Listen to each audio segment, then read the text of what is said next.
Hello and welcome back to the Natural Wellness Tips Podcast. This is your host, Dr. Jennifer Shaw. I am super excited to be with you here today, but I'll be honest, it was really hard to motivate myself to record an episode this week. You guys know I'm always really open here about what I'm going through in life, and this episode's going to be no different. It was time to record a new episode, and my family suffered a really big loss. Someone who was pivotal in my childhood, taught me a lot about life, and just always loved me, was lost truly too soon. And it would be inauthentic for me to speak on anything else other than what is on my mind, as this weighs so heavy on my heart and my mind. So as I started thinking about what I was going to talk about and making some notes, I began to get excited to share because if I need to hear this, if this was life-changing for me, then if I can impact one of your lives, then it's going to be completely worth it, right? So if you guys are new to the show, please do me a favor. If you enjoy this show, subscribe to the channel so you get notified each week when I drop a new episode every Thursday. And head over to Instagram to say hello. I love to hear from you guys. So we are going to dive right in. So this loss really got me thinking. And the biggest question was, what are we waiting for? Tomorrow is never promised. So why are we so quick to start the project tomorrow, make the call tomorrow, talk about our goals tomorrow? I'll do it tomorrow. I'll do it tomorrow. I'll do it tomorrow. Tomorrow doesn't actually exist, because by the time it's here, it's today.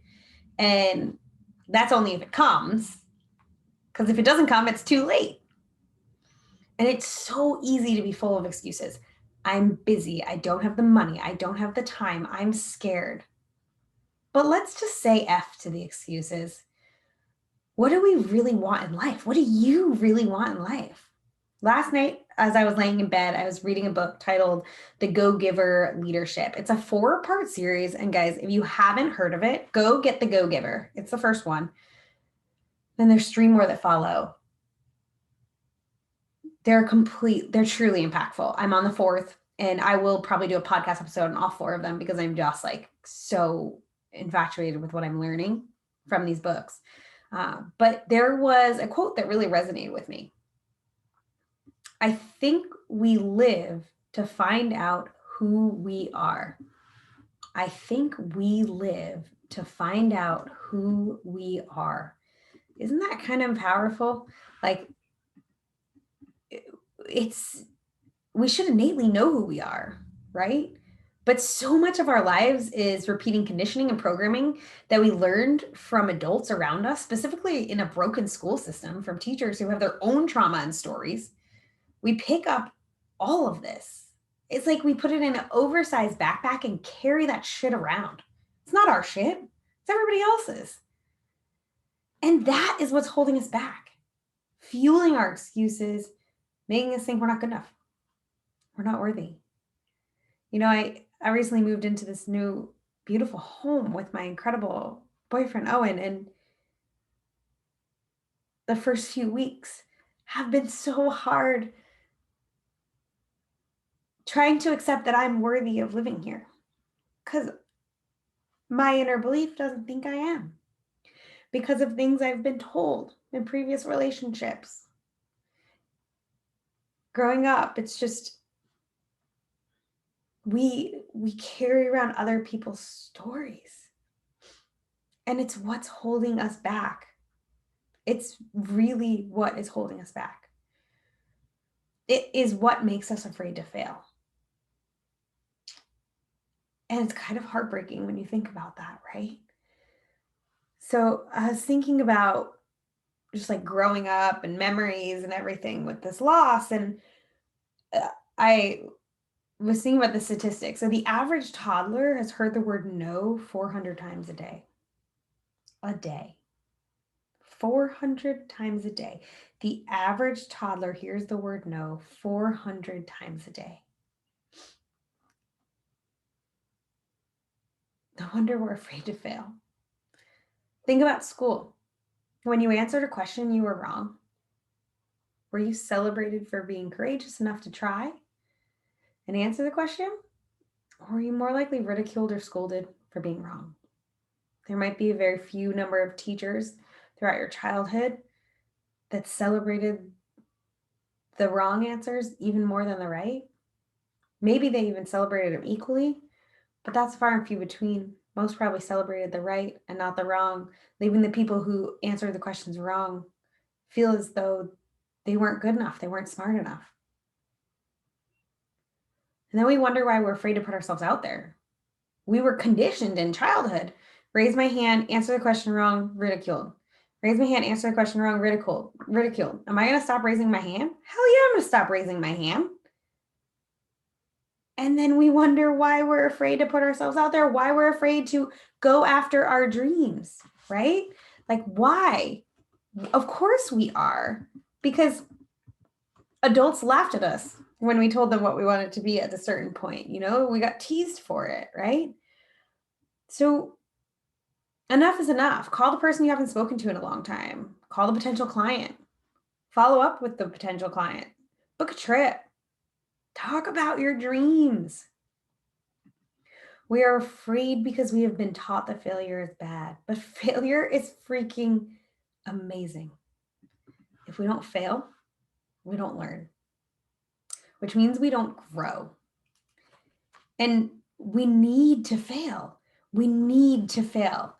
So I hope you heard me clearly. Failure is necessary. It is through this journey and through these failures of putting ourselves out there that we learn who we actually are underneath it all. Who we are, what we want. What does life mean to us? What brings us joy? It is how we learn who we are as our authentic self so that we can show up and change our world. So I ask you, what are you waiting for? And I asked myself this question today about some of the goals I've had for a really long time.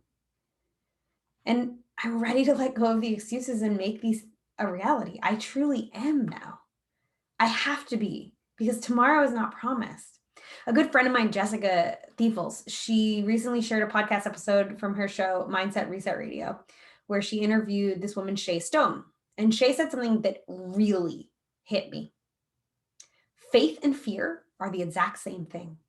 They both demand you believe in something you cannot see.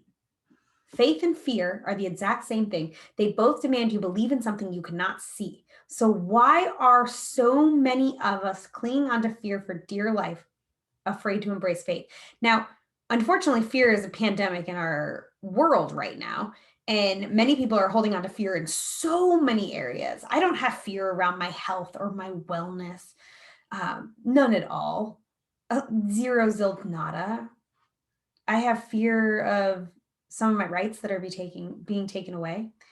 I have fear of actually achieving my goals because I'm afraid of success. That's a real big reality for me. But I have to have faith that I can accomplish these things. That even if I fail along the way, I will succeed in the end, that I am worthy of succeeding. Tomorrow isn't promised. Loss is a very painful reminder that our days are numbered here in this physical body, and we need to stop wasting them. Tell the person that you love them. Make the phone call. Dream big. It is time to unpack all of the stories we've learned from other people and our environments and follow our hearts.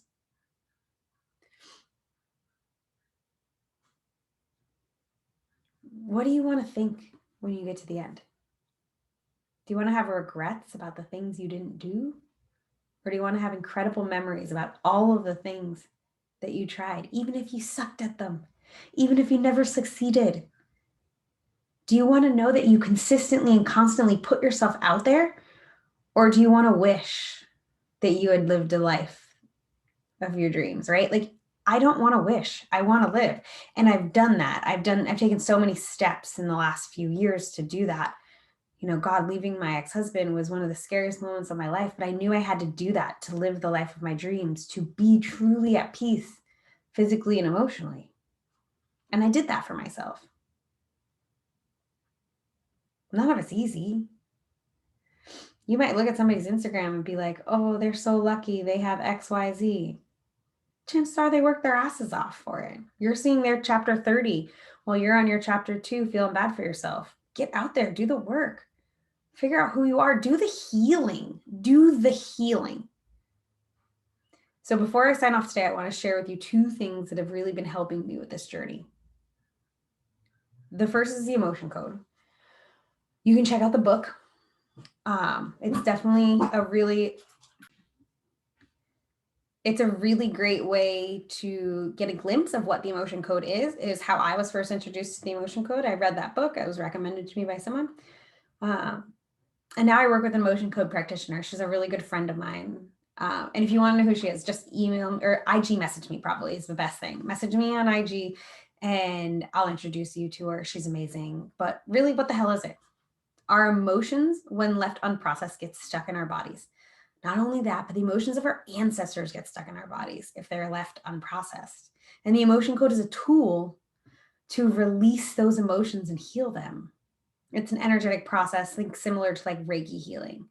And I've been using it for about a year and a half, working with an emotion code practitioner for the last few months, and probably doing like 2 to 3 sessions a month. And the healing has been profound.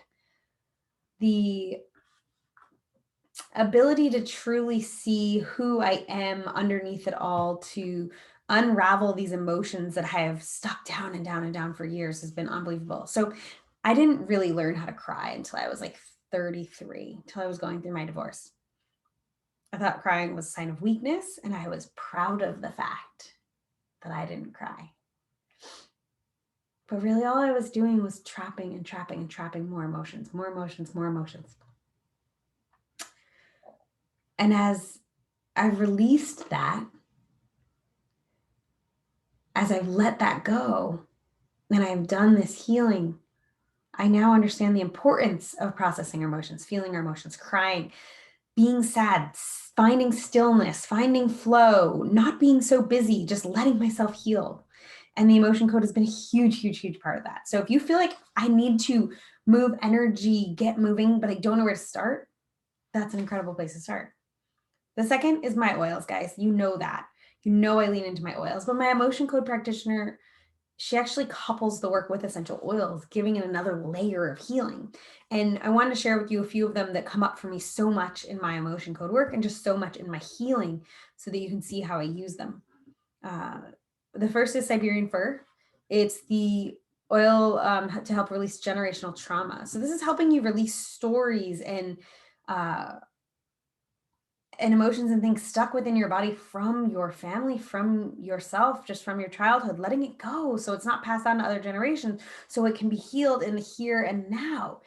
So this has been an amazing one. You can diffuse it. You can put it over the heart, on the bottoms of the feet. So, so, so good. Another one that comes up a ton for me is forgive. We need to forgive ourselves and others. We need to forgive ourselves for not making today the day or yesterday the day, but choosing that right now we're different. We're choosing different. We are embracing this moment because this is all we have. This is our only reality. This moment, this second, we are going to do that. But we're going to forgive ourselves for things we did in the past. We're going to let it go. We're going to forgive others for things they did in the past. We're going to let it go. We're going to release it. This has been pivotal. Inside the wrist, inside the elbows, over the heart. Huge. And then rose. As we discover who the hell we are, we need to love ourselves. Then rose helps me embrace my authentic self, love my authentic self. This one right over the heart, behind the ears. It's so good. It's so good. I hope that a part of this has impacted you as this healing has impacted me. And this journey is not easy. Loss is not easy, but lean into it and process and give yourself time.